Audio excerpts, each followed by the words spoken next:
Good morning, Pittsburgh, and welcome to Pitt to the Point. I'm Donnie Blackwell. And I'm Erin Clark. Pitt to the Point is your Emmy Award-nominated weekly one-hour news and magazine program that airs live from the state-of-the-art Pitt Studios. Pitt to the Point covers everything from the University of Pittsburgh to the City of Pittsburgh, as well as national and international events, news, people, and stories. We are back with your favorite segments as well as new features, including weekly live reports about all of our incredible University of Pittsburgh regional campuses. We also have a new segment called Crossing Over at Pitt. It showcases how different departments and schools at Pitt collaborate on the most innovative teaching in the country. It is a jam-packed show today, so sit back, relax, grab your coffee, and join Donnie and I. We'll continue to bring you the most up-to-date news from the world of politics, sports, medicine, and entertainment in the city of Pittsburgh and at the University of Pittsburgh. It was just over 1 year ago, on February 3rd of 2023, when a Norfolk Southern freight train derailed hitting the area of East Palestine, Ohio. This caused damage to about 50 cars, with some containing hazardous materials. Questions about the cause of the derailment are still up in the air. While no one was killed or injured, there were many concerns about the damage from the spilled chemicals, including vinyl chloride. Inhaling vinyl chloride can lead to many respiratory issues and is even known to cause cancer. Our political reporter, Natalie Silberman, is live from the community of East Palestine, where President Joe Biden is set to appear at the site and meet with residents affected by the accident. Natalie? President Joe Biden will be in East Palestine, Ohio today, over a year after the train derailment that devastated this small town. Even a year later, many residents feel that not enough has been done to protect them from the pollution that has contaminated the air. This has been particularly evident in President Joe Biden's absence from ever visiting the site of the derailment.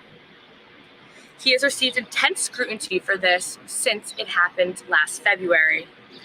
Over a year later, the 81-year-old will now make his way here, expected to land at Pittsburgh International at 2:25 p.m. today. He will then travel to East Palestine, where he will receive an operational briefing around 4:20 before his official start time at 4:45.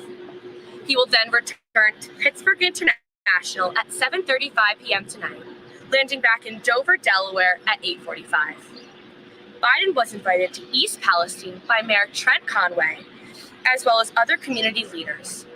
He is expected to discuss how the Biden administration has worked with local officials and is continuing to do so to help the residents get back on track after the derailment. The EPA has sent out many statements since the derailment happened a year ago. According to the EPA, normal operations of the wastewater treatment plant resumed 2 weeks ago after the plant was temporarily shut down due to maintenance, worker safety, operational adjustments. Winterization of the on-site hazardous wastewater treatment system is complete. Since the derailment last February, the EPA has sent out numerous statements like this one. Last year, when a Norfolk Southern train carrying thousands of hazardous chemicals derailed, ruptured, and caught fire here in East Palestine, Ohio. Residents were forced to evacuate, as 3 days later, officials sent off an explosion to help prevent one, resulting in a massive black cloud that blanketed the small town and forced residents to evacuate. On February 8th, community members were given the all clear to return to their homes. Still, even a year later, locals remain unconvinced that their homes are free of pollutants, saying they have received conflicting information about the contamination resulting from the crash. Here in East Palestine, we're about an hour from Pittsburgh. As you can see on the map, the derailment happened just that way west of where I'm standing. President Joe Biden will discuss this when he travels to East Palestine today, when he meets with the residents to talk about the impact of the train derailment. He will discuss federal support for the community and hold Norfolk Southern accountable, as he's been doing for the past year. Right now, I'm standing in the area and I'm right by the trains. I'm Natalie Silverman, reporting live from East Palestine, Ohio. Donnie, Aaron, back to you in the studio. Thank you so much, Natalie. Earlier this week on Wednesday, which was supposed to be a day of fun and celebration in Kansas City, turned tragic. Just days after their victory, there was a mass shooting at the Chiefs' Super Bowl celebration parade. After shots were fired near Union Station at the end of the parade, one person was killed and about 20 were injured. 3 are still in critical condition. Authorities have stated that 3 people have been taken into custody in connection to the shooting. 2 of these 3 are said to be under the age of 18. No charges have been filed. The parade officially began at 11 a.m. and it was around 2 p.m. that shots were fired. Stacey Graves, the city's police chief, applauded the response of her department's officers and firefighters. The Pitt News continues to provide coverage of issues that affect students at the university and across the country. This week, find more out about a new president for our student government board, as well as the Pitt Faculty Union advocating for higher salaries. This is Pitt News on Pitt to the Point.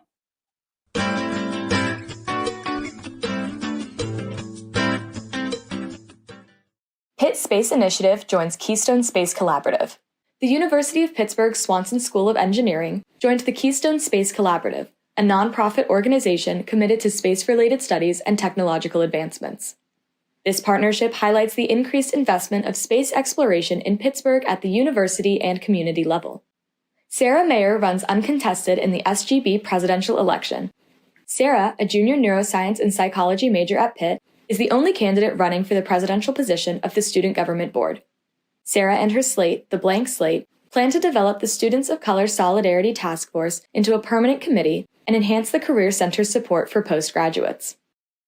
Pitt Faculty Union assembles outside the P to advocate for higher salaries for part-time faculty. Last Sunday, about 50 members of Pitt's Faculty Union assembled outside of the Peterson Events Center to endorse a $60,000 base salary for part-time faculty. I think the thing about reporting on the unions is that they are very important, that these negotiations that are going on between the university and the unions, and also just this conversation about labor rights, workers' rights, is something that the public, especially the student body, should really know about. The university issued a statement about these ongoing negotiations between the Pitt Faculty Union and the University of Pittsburgh. The Student Government Board, or SGB, met recently to discuss implementing certain changes on campus. From discrepancies about Panther funds to new elections, I don't know, maybe they could lower the cost for laundry to $1. We turn to our Pitt Beat reporter, Simon Krasner, for more updates. Simon? There was a recent meeting for the Student Government Board, and there are some important issues discussed. There are 30 new AEDs that are going to be installed on campus in some buildings that don't currently have them. And there's also some drama for students and confusion as well about whether or not some restaurants in Oakland accept Panther funds and dining dollars. One of our board members, Vice President Policy Sarah Mayer, has been working with Environmental Health and Safety at Pitt to get AEDs installed around campus. Started looking at the AED map that the university has. We populate a map just like showing the locations of different AEDs on campus, and I noticed some of the bigger buildings such as Chevron, like the Clapling Lee Crawford complex, Eberly, Old Engineering Hall, Allen Hall, they don't have a singular AED in any of those buildings. 30 new AEDs arrived on Tuesday, and Sarah is hoping to get those into certain residence halls and buildings that are currently lacking them. Another key issue was related to Panther funds and off-campus dining dollars, which are methods of payment through student meal plans. Students are supposed to be able to use Panther funds and off-campus dining dollars at a number of establishments near campus, but students face difficulties when trying to use them. If you walk into some of the places they accept either off-campus dining dollars or Panther funds, not all of them work, and sometimes the establishments don't even know how to use them or how to get it fixed if it doesn't work. So there's a list online of locations that accept them, but that is not up to date, and also there's a form to submit basically a notice that it's not working, and unfortunately that form doesn't work right now.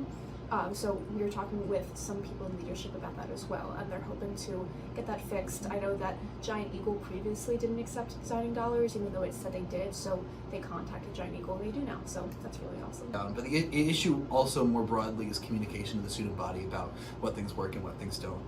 Right now there's a website that lists all of these things, but that website's slightly out of date, and also their mechanism by which you can report things that are broken also doesn't work sometimes. And these are things that we brought up and are currently being addressed by leadership at the university. The new AEDs should be installed soon, and the dilemma for whether or not some restaurants take dining dollars and Panther funds should also be resolved. The safety and well-being of students here at Pitt, as well as faculty, is always a top priority. For Pitt to the Point, I'm Pitt Beat reporter Simon Krasner. Donnie, Erin. Thank you, Simon. Have you watched a story today that interests you and want to find out more about what's going on in Pittsburgh? Then visit our website. That's right. If you want to find out more about the world of politics, medicine, business, and technology, and more, log on to pittothepoint.com. Not only can you see clips from today's show, but you can also read about the topics that interest you and go to all of our social media. Check it out at pittothepoint.com. Make sure to also check us out on our other social media platforms from Instagram, TikTok, and you guessed it, Facebook. They're all under the name Pitt to the Point. You'll see your favorite anchor duo on there for the next week, as well as behind-the-scenes footage from our crew. Coming up after the break, find out more about updates from Chancellor Joan Gable regarding the Board of Trustees' February meeting. Also see how the City of Pittsburgh kicked off Black History Month by announcing a new EMT program honoring the nation's first ever emergency medical service. And one of Pittsburgh's most popular tourist attractions is reopening after a 5-week shutdown due to mechanical and electrical system failures. Don't go anywhere. We will be right back.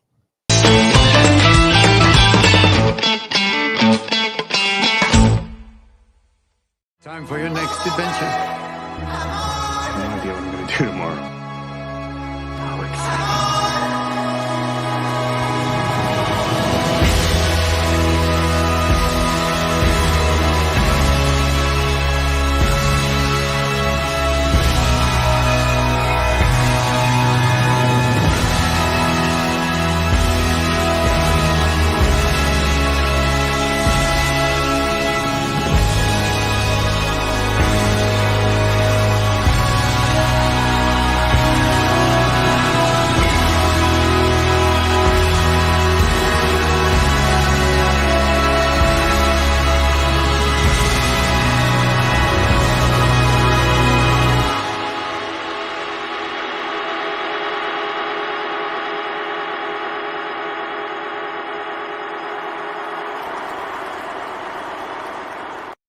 We are indeed driven by the search to expand human understanding, improve health, spur innovation, and stimulate solutions to the greatest needs of modern society.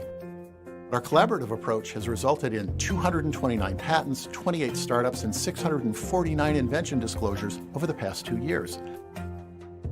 Pitt's research delivers impact. I'm driven by the search to find a cure for blindness. I study galaxies to help you understand the universe. We work on vaccines because vaccines change the world. I help people fight for their rights through music. I'm driven by the search to make the world more accessible and inclusive for people with disabilities. We are creating new technologies for autonomous space systems. I'm bridging research and practice to advance racial justice. We are driven by the search. Welcome to the University of Pittsburgh. We're here in the Cathedral of Learning. Imagine being here in the Commons Room or an Nationality Room.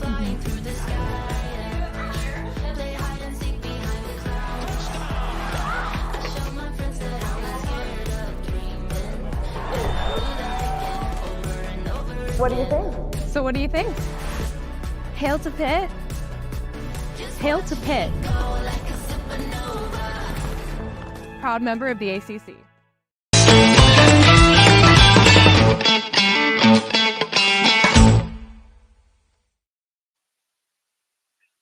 Pittsburgh Pittsburgh's Regional Transit plans to transition 100% of its buses to zero emissions by year 2045.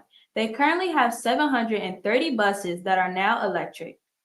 The PRT is expected to spend about $1 billion over the next 20 years on transportation. After the year 2032, the agency will only purchase zero-emission buses. PRT's first 2 battery electric buses were installed in 2020, followed by 6 more buses in 2021. The agency then approved funding of 15 more buses. Electric buses cost about 60% more than their diesel counterparts. The average cost of a 40-foot electric is about $950,000. Federal funding will be used to make up the difference in cost. Pittsburgh Regional Transit announced that the Monongahela Incline, one of the 2 main inclines in the city and a staple in Pittsburgh's transportation system, is set to reopen after a month-long closure. Our City Beat reporter, Haley Ryman, has more on the information on the reopening. Haley? I'm here at the Monongahela Incline, less than a week after the incline reopened following a 5-week maintenance closure, and just a few days after being shut down again due to an apparent door closure issue.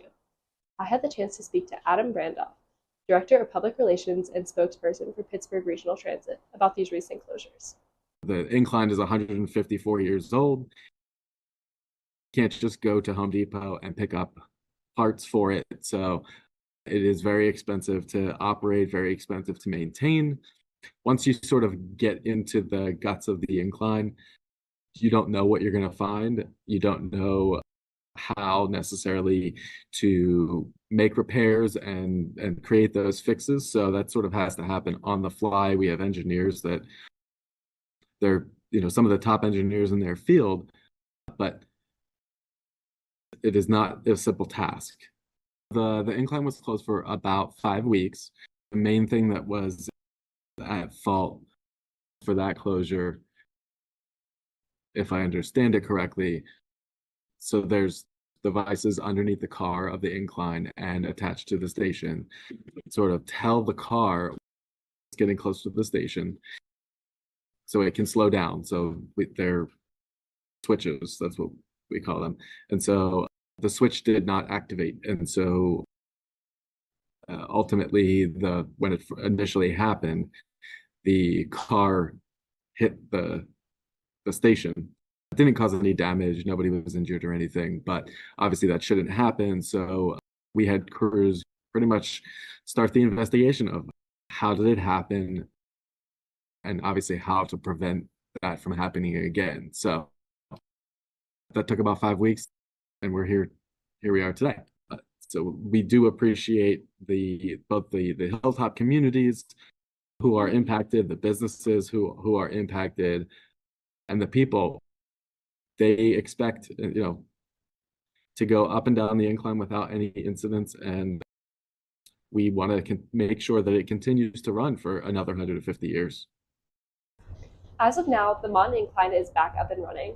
And whether you're a tourist or a Pittsburgh resident, the nearly 154-year-old Pittsburgh staple continues to offer great views of the city. For Pitch to the Point, I'm City Beat reporter Haley Ryman. Donnie, Aaron. Thanks, Haley. Last week, Chancellor Gable announced in the Board of Trustees meeting an update to her new plan for the university and the actions that will be taken for Pitt over the course of the next 5 years. The Chancellor emphasized how Pitt will grow by adding to the university's key values of academic excellence, innovation, inclusion, collaboration, and community.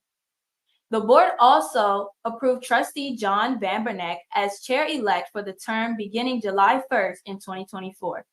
Former trustees Jane Allred, G. Nicholas Beckwith, Cy Holzer, Keith Herbshire, Tom Van Kirk, and Maria Whittington were elected as emeritus trustees as well. A resolution of appreciation for Senior Vice Chancellor and Chief Financial Officer Harry Shastry was given, as he will become the CFO of his alma mater, Georgetown University. And we're back with another pick from over our 600 clubs here on campus. We continue our Clubbing at Pitt segment this week with a feature on an organization all about empowering young women who want to study law. The Women in Law Club meets weekly and brings in guest speakers to talk about their experiences in law. I mean, I have so many friends that are pre-law here at Pitt, so it is great to see this opportunity for them. Check it out.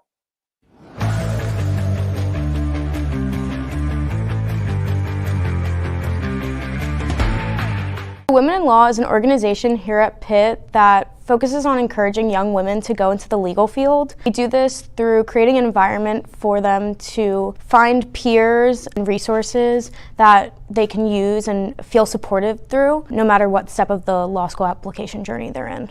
So we have a few different meeting styles that we do. Our main meeting style is guest speakers. We have speakers like female judges and attorneys from around the Pittsburgh area to come and speak. We have the Pitt Law Women's Association, which is a group of female law students at Pitt Law School. But we also do social events, so we have meetings where our members just do fun icebreakers or debate nights. It kind of varies depending on the night. I decided to run for president for the club because I joined the club my sophomore year. I found it a really helpful experience to be able to be around like-minded peers. Thought that all of the presentations they did with networking ceremonies and guest speakers were all super helpful. The ball was already rolling, but I wanted to make it even bigger and have more of an impact. So I think it's important to have a space where you can talk about issues with other people. And I also think it's really important to inform, especially college-age voters, because we are such a representative demographic and candidates really want our votes. So I think it's important that we have a say and that what we want to see is implemented in office. Well, our university has a one-of-a-kind emergency medicine program for students, and now the City of Pittsburgh is announcing a new EMT program tributed to Freedom House Service. Our medical reporter, Morgan Wilfong, talked to a staff member from the first ever EMT service. Morgan? Thanks, Donnie. The Freedom House Ambulance Service was founded in 1967 here in the Hill District of Pittsburgh. This was the very first EMS service and is still used all over the U.S. today. The City of Pittsburgh just announced a new EMS program tributed to the original EMS service, which started in the Hill District of Pittsburgh. Freedom House Ambulance Service was the blueprint for EMT programs around the U.S. The staff was made up of mostly African American men, one of which we had the pleasure of interviewing. Mr. John Moon told us his story as one of the first EMTs and the first ever to perform a tracheal intubation outside of a hospital. We also were able to hear his thoughts about Pittsburgh's new EMT program and what the tribute means to him. There's no EMS system until Freedom House created one. That's one of my proudest accomplishments is that I was part of an organization that created a system that's emulated across the country, if not the world. No one thinks about where this vision came from. We take EMS for granted. We can't envision a world where there was no EMS system. And that's what makes this EMT training program all that much more precious, because it's going back into the community and investing into the community in which you serve.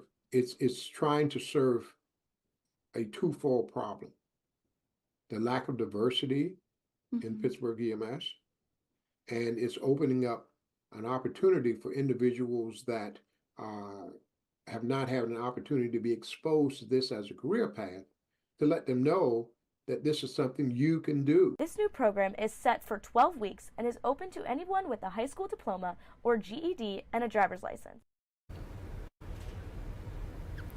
There is a tribute during the Black History Month celebration that includes pictures, equipment, and memorabilia to shine a light on the nation's first paramedics. It is up in the City County Building's Grand Lobby until February 29th. For Pitt to the Point, I'm medical reporter Morgan Wilfong. Donnie, Aaron? Thanks, Morgan. When we return, get an inside look at how PNC Bank and the Pittsburgh Pirates are partnering up to shine light on the small businesses in our community. And everyone is buzzing for Pitt sports, from the men's basketball team's recent success to the anticipation of spring sports seasons. Also, find out who will be joining Mario Lemieux and Michael Briere as the only 3 Pittsburgh Penguins to have their jersey number retired. And we will look ahead to see who will answer the question of quarterback in the 2024 Steelers season. Stick around on Pitt to the Point.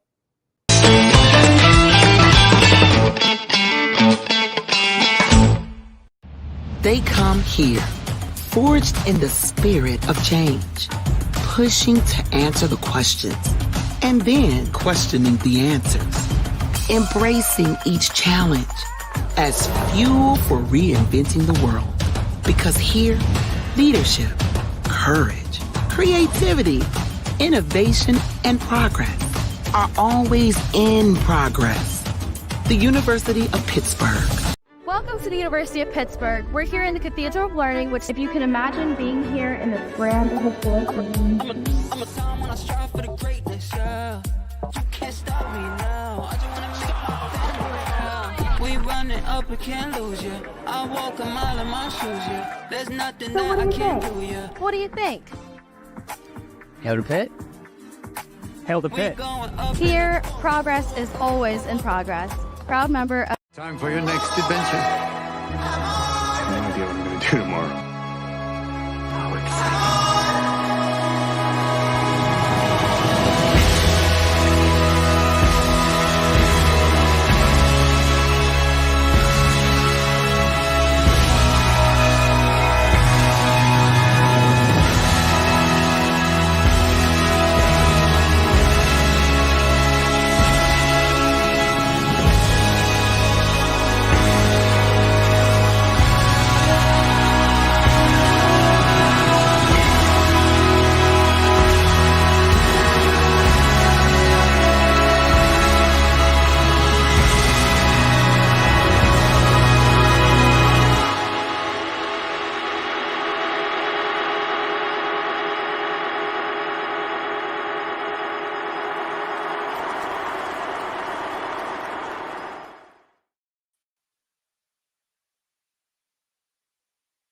So tell me what the weather is looking like this weekend, Donnie. I need to plan my outfits.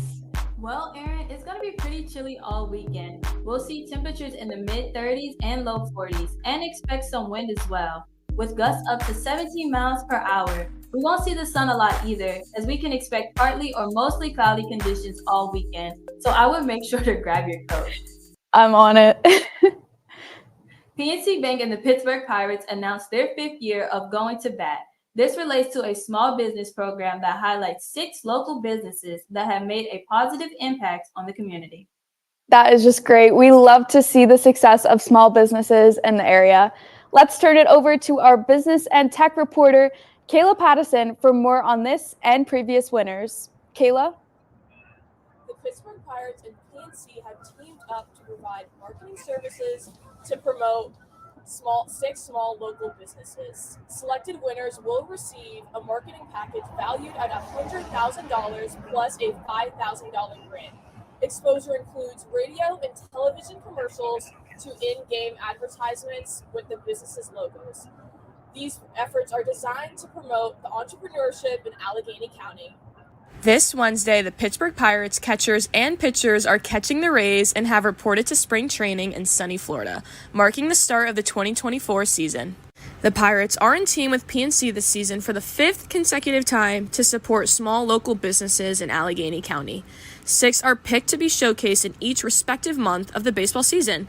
Marketing efforts such as broadcasted commercials to in-game shoutouts are all done to support local entrepreneurship. Of the 6 small businesses selected last year, we were able to visit 2 of those storefronts, like Nancy's Revival. This quaint diner sits on South Avenue in Wilkinsburg, and it serves comfort food like no other. Their menu is designed to fill everyone's cravings as they provide the cornerstone of its community.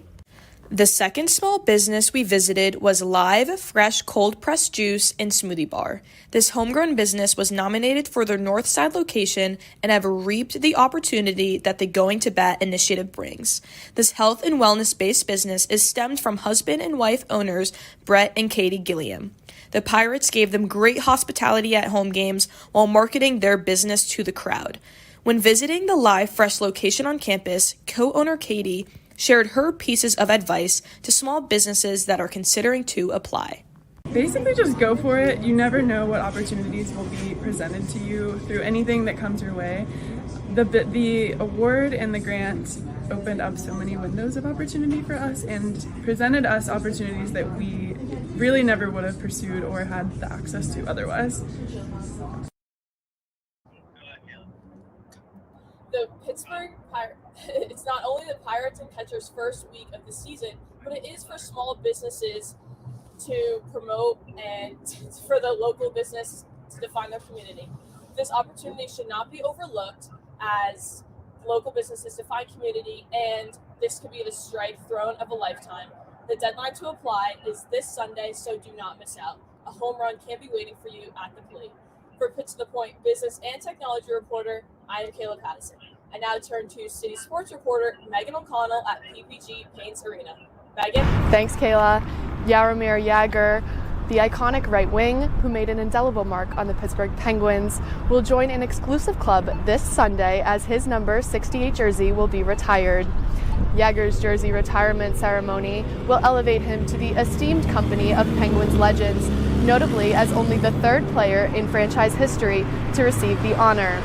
Drafted by Pittsburgh in the first round of the 1990 NHL draft, his impressive career statistics include 1,921 points, 766 goals, and 1,155 assists in 1,733 games, placing him second in NHL history for total points, only behind Wayne Gretzky.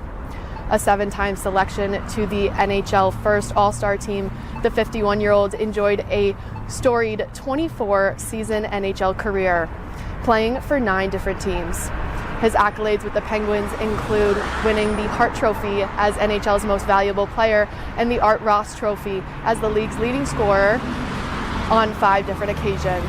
Jagr's jersey retirement ceremony promises to be a fitting tribute to his immense impact on the Pittsburgh Penguins and the game of hockey as a whole. Furthermore, the Pittsburgh Steelers have cut ties with quarterback Mitch Trubisky, parting ways with the former number 2 overall draft pick after 2 underwhelming seasons. Trubisky's departure from the Steelers organization was confirmed on Monday, marking the end of his tenure with the team and thrusting him into free agency. The quarterback joined the Steelers in March 2022 amid hopes that he would fill the void left by the retired Ben Roethlisberger. However, Trubisky's performance fell short of expectations, leading him to the eventual benching in favor of then-rookie Kenny Pickett after just 4 starts.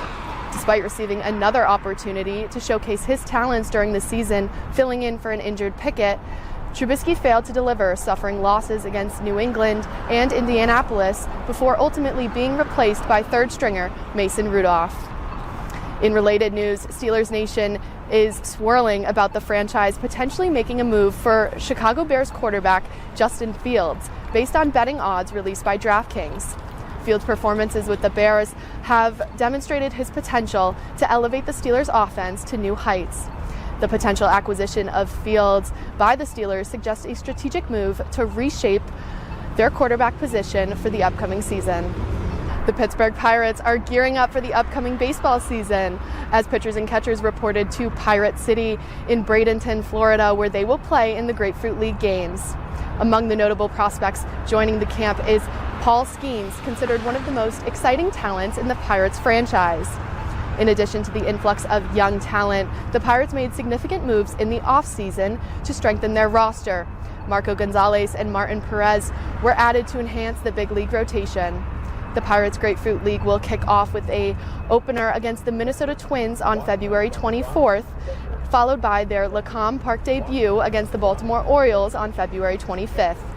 Looking ahead to the regular season, the Pirates will commence their 2024 season with a 4-game series against the Miami Marlins, following by a 3-game series against the Washington Nationals.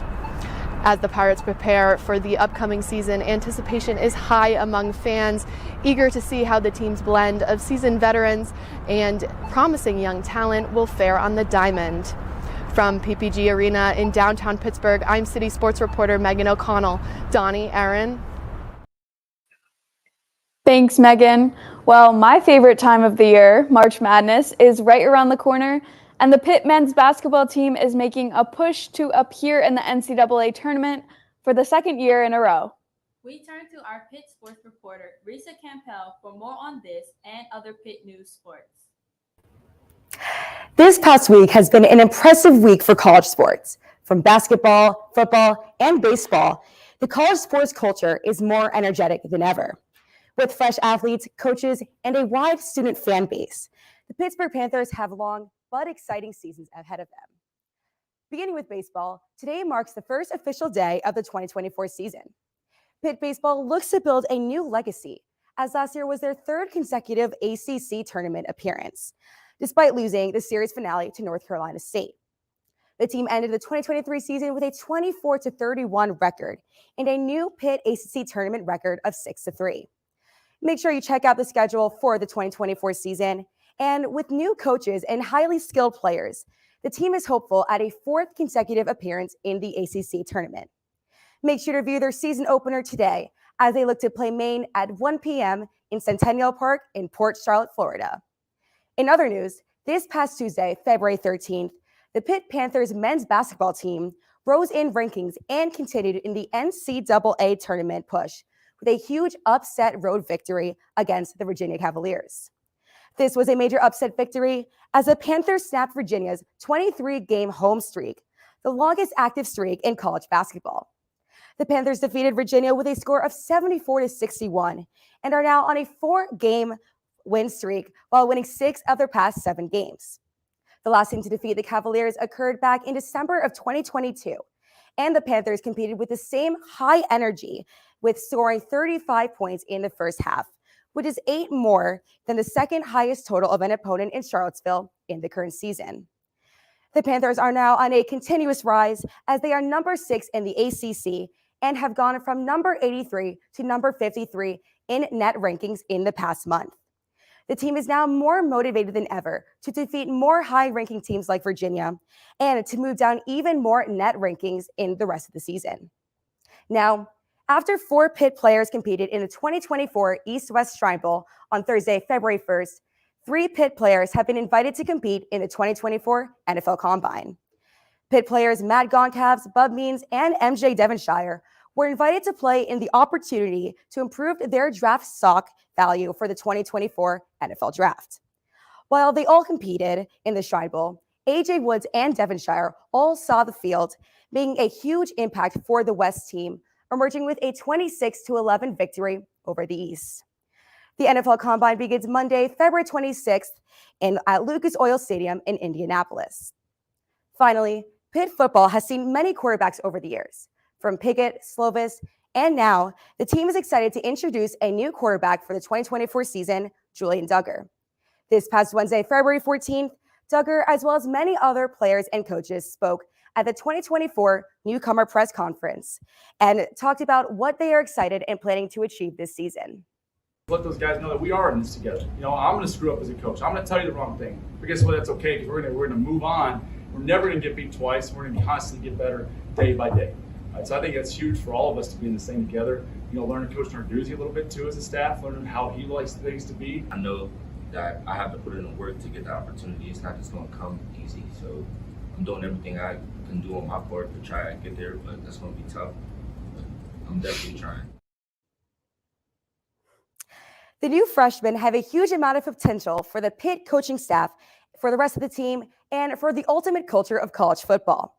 The coaches are ready to see the skills the players are bringing to their first home game against Kent State in September. From Pitt to the Point, I'm Pitt sports reporter Risa Campbell. Donnie, Erin. Thank you, Risa. Coming up, we will be taking a look at what departments are collaborating here at Pitt during our Crossing Over at Pitt segment. Also, we'll be checking in on our regional campus, Pitt Bradford, and their nonprofit organizations. For more, join us back on Pitt to the Point after the break.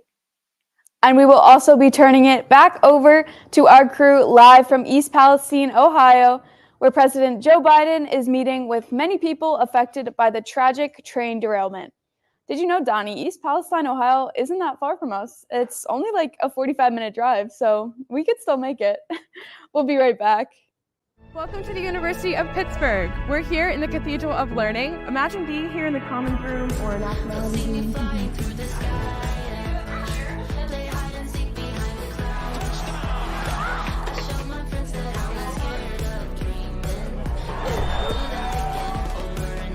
What do you think? So what do you think? Hail to Pitt. Hail to Pitt. Proud member of the ACC. We are indeed driven by the search to expand human understanding, improve health, spur innovation, and stimulate solutions to the greatest needs of modern society. Our collaborative approach has resulted in 229 patents, 28 startups, and 649 invention disclosures over the past 2 years. Pitt's research delivers impact. I'm driven by the search to find a cure for blindness. I study galaxies to help you understand the universe. We work on vaccines because vaccines change the world. I help people fight for their rights through music. I'm driven by the search to make the world more accessible and inclusive for people with disabilities. We are creating new technologies for autonomous space systems. I'm bridging research and practice to advance racial justice. We are driven by the search.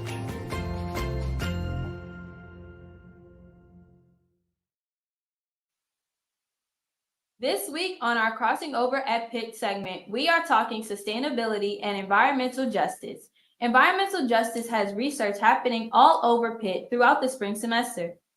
See how they are addressing Pittsburgh's air quality and existing environmental hazards that low-income and minority communities are facing in this feature of Crossing Over at Pitt.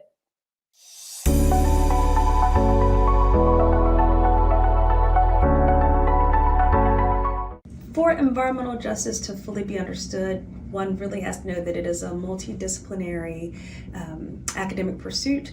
And really, I think it's nice to look at environmental justice almost through a lens of injustice and understanding what it is that we don't want to see. So what we don't want to see is the current existing disproportionate burden of environmental hazards that is faced by minority communities and low-income communities. 2 research projects that I'm working on with colleagues.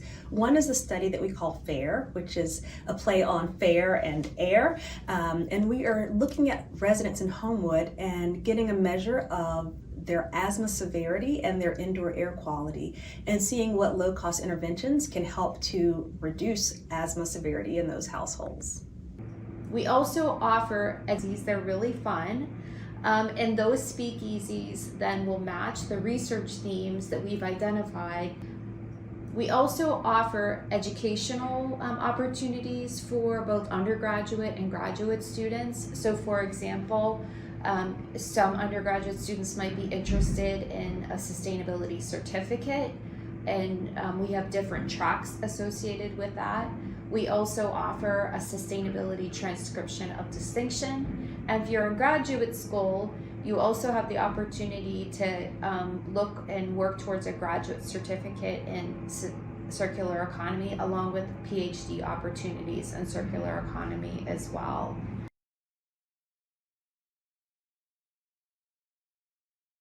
Over to check in our regional campus of Pitt Bradford. Their nonprofit called The Hidden Opponent has been influential on their campus by spreading awareness for student and student athletes' mental health. We send it over to our regional campus reporter, Lily Peters from Lily. Thank you, Donnie. More than ever, student mental health awareness is vital in being a successful student and student athlete.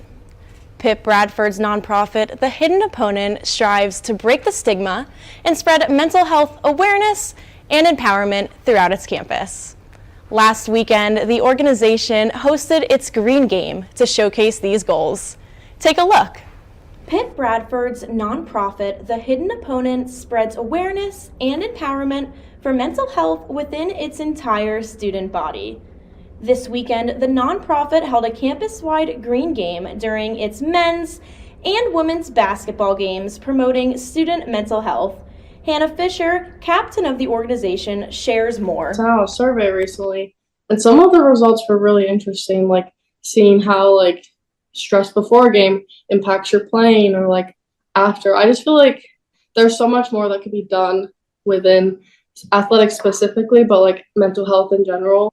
The Hidden Opponent involves everyone. Trying to get it spread more throughout the entire campus instead of just athletics. Honestly, anyone is welcome to go to the game. Community, they'll learn what we're doing. Just spreading the awareness is the main goal. Because when I was an athlete, you didn't hear a lot about it. We could take care of shoulders and knees, it was taboo to talk about someone having a mental health issue, and I'm so glad that we're treating mental health issues now. I think this is honestly one of the most packed out games we've had, and there's been a lot of anticipation and excitement, so this is a really cool one to get to know. More and more as we've grown up and we've kind of taken the reins with our generation, we've put a big emphasis on mental health, and we've kind of helped to impact it in all areas. The hidden opponent has truly done so much for Pitt Bradford, and they can't wait to see what's next. Truly amazing to see all of the wonderful things that the hidden opponent has done for Pitt Bradford's campus. To see more on the organization, visit their social media pages at THO_UPB.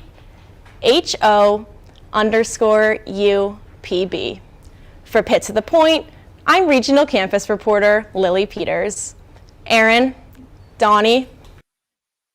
Thank you, Lily. Well, now we are going to turn it back over to our crew in East Palestine, Ohio, for more coverage on the president's appearance there. Yeah, I'll take my hat off. Let's make sure you're recording it.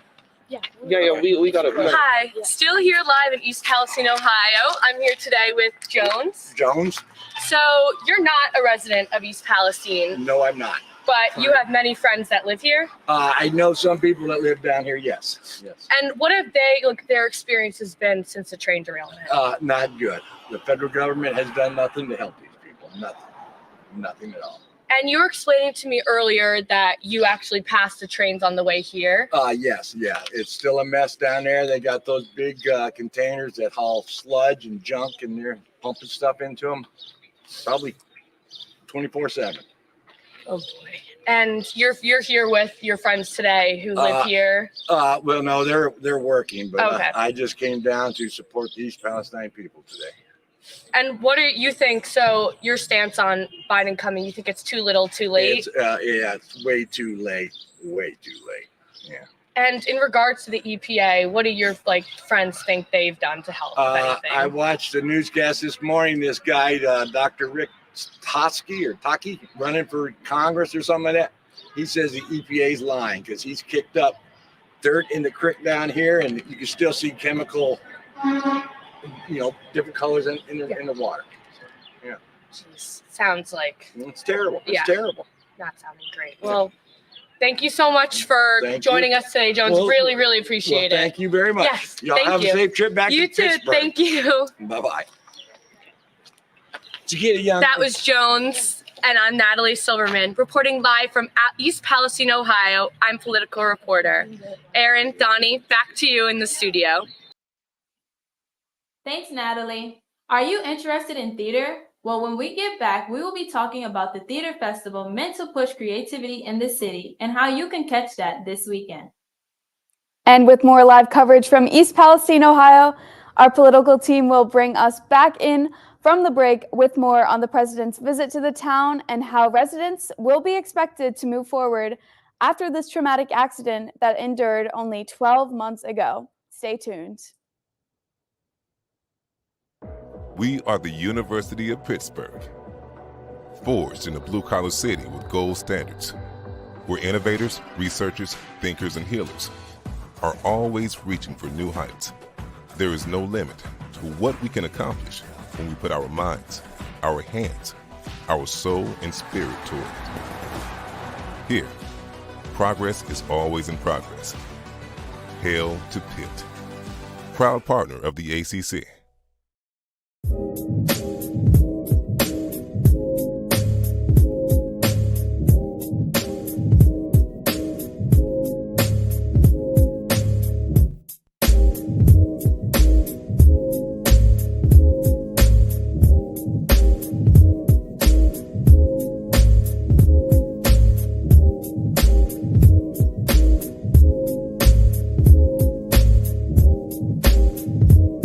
Welcome to the University of Pittsburgh. We're here in the Cathedral of Learning. Imagine being here in the Commons Room or National Museum.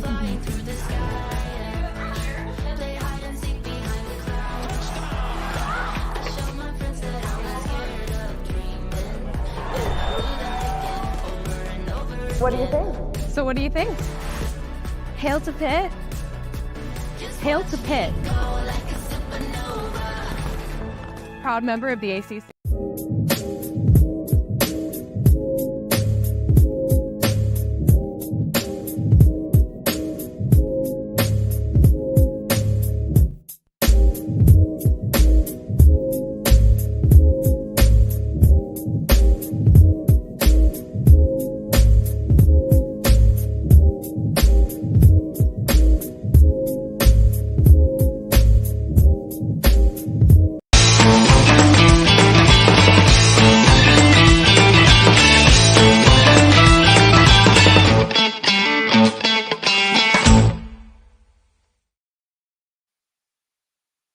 Thanks for tuning back in. It is time to highlight one of our many alumni furthering their success after their time here at Pitt.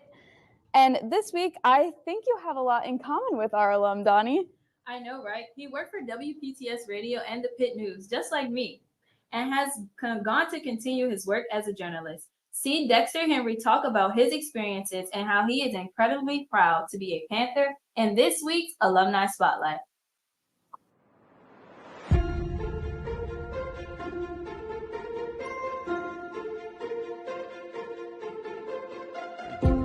My name is Dexter Henry. I'm a sports anchor, sports reporter, and play-by-play voice as well. I graduated from the University of Pittsburgh back in 2005. I came to Pitt initially being an athletic training major, and then I switched over to journalism. And to be part of media communications, that studies at the time, and see what the program has grown into has been amazing for me. So the Panther Sports Network, that started in, I believe it was the spring of 2002. And how I found out about it is I saw a couple of guys who were doing this show called Bleacher Bums, and they were just talking about sports. And then I think later that semester, they put up some flyers in the student union, just saying, is anybody interested in starting a network, Panther Sports Network? And I went to that first meeting, and I was a part of it ever since. And where the current studio is at the Peak, before that was there, it was just like a little area that opened up, and it had like, it was like a little Hall of Fame almost. It had little like trinkets and stuff from Pitt sports throughout the years, and so small. So we used to actually shoot my basketball show in there. We shot it in there. It was like a little small thing before they opened it up much more and built the studio. So the fact they even have a studio on the first floor of the Pete is insane. I mean it when I say it. I'm very excited about the next generation and anything I can do to help. If you're a Panther, you'll get my help anytime.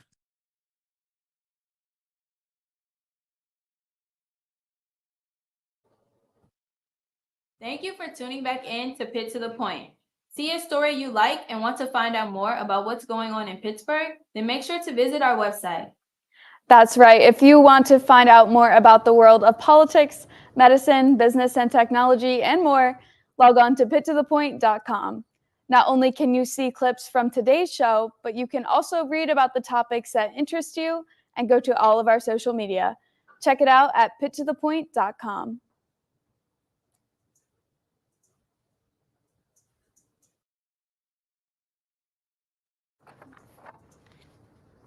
Now we will be turning over to our entertainment reporter, Claire Donnellan. Thank you, Donnie and Aaron. Good morning. I had the pleasure of interviewing Patrick Mayoral, the event producer for this group. And while I was speaking with them, they wanted to emphasize the importance of the Millvale community and the relationship they have with accessibility. And we go now to Patrick Mayoral telling the group story. Suspension Theater Company started. It was founded by Jordan Speranza, who's the son of the owners of Mr. Small's Theater. He wanted to bring more accessible theater to the people of Millvale. And the thing I really have found about Millvale is that it's very community-based. A lot of their events are organized by the residents. Millvale Music Fest is the biggest music festival in the city, and it's made entirely by community. And I think that just shows the power of art and the power of, I don't want to say community again because it sounds like I'm just saying the word again, but that's really what it's about here. And that's really what brings me back to Suspension's tenet of accessibility. Mr. Small's Theater is one of the premier venues in the city, and the people of Millvale deserve a right to have good, accessible art, to be able to go on the weekends with their families and see a play, a musical, something that could really enrich their lives and bring really important stories to people who otherwise might not be able to listen to them. I do want to mention one more individual. Their name is Zev Wazkov. They came with this idea of wanting to do 24-hour play festivals. And now we're happy to report we're going to be featuring 8 plays on Saturday and over 10 playwrights, along with several directors and actors and other local talent on the main stage of Mr. Small's Theater. Suspension Theater Company For giving the time to talk with me about this amazing project, and a big congratulations to Suspension Theatrical Arts, not only for this upcoming Whirlwind 24-hour event, but also big congratulations because they are now achieved at a new status of nonprofit production company. And this is a first for Pittsburgh, and it's all thanks to their sponsorship from New Sun Rising. Break a leg to the cast and the crew for this 24-hour event. I'm sure it's going to be amazing. And if you're interested in purchasing tickets and coming to support, you can go to Suspension's website, and they want to emphasize that they have discounted tickets for their beloved Millvale residents as well as artists and students. For Pitt to the Point, I'm entertainment reporter Claire Donnellan. Donnie, Aaron. Thank you so much, Claire. Well, we have some updates on President Joe Biden's schedule appearing in East Palestine today. He is set to arrive in Pittsburgh at about 2:25 p.m., moving over to East Palestine at about 4:20 p.m. There he will give his speech at about 4:45, and then he will make a quick return to the Pittsburgh International Airport at 7:35 p.m., landing back in Dover, Delaware at 8:45. Don't forget, Pitt to the Point airs every Friday morning at 8 a.m. on the University of Pittsburgh website, as well as the Pitt to the Point website. You can also watch a re-air of the show on Saturday morning at 10:30 on CBSN. That is KDKA's TV streaming platform, so make sure you all tune in. Well, Donnie, it looks like we have hit another end to our show. It's already the third week, and time just keeps on flying by, but we can't thank you all enough for tuning in today and spending your Friday morning with us. I know, right, Aaron? I can't believe we have done 3 whole shows already. It feels like yesterday the semester just started. And if it's the third show already, that means you guys get to see your favorite anchor duo only for one more time next week. Well, since the weather is a little gloomy, would you say that this weekend it's a cozy night in? Yes, definitely going to catch up on some shows and binge watch some more Bachelor episodes. Well, with my favorite season of football being over, I don't know what I'm going to do with the extra time on my hands. So maybe I'll catch you up on those Bachelor episodes. Well, you have a lot to catch up on, just like the people at home can catch up on all of our former Pitt to the Point shows in case they missed anything. That's right. Well, we hope to see you again next week for some more news and all things here Pitt to the Point. Once again, I'm Donnie Blackwell. And I'm Erin Clark. Pitt to the Point is your #1 news source for all things happening at Pitt, all the way to the point. See you next time.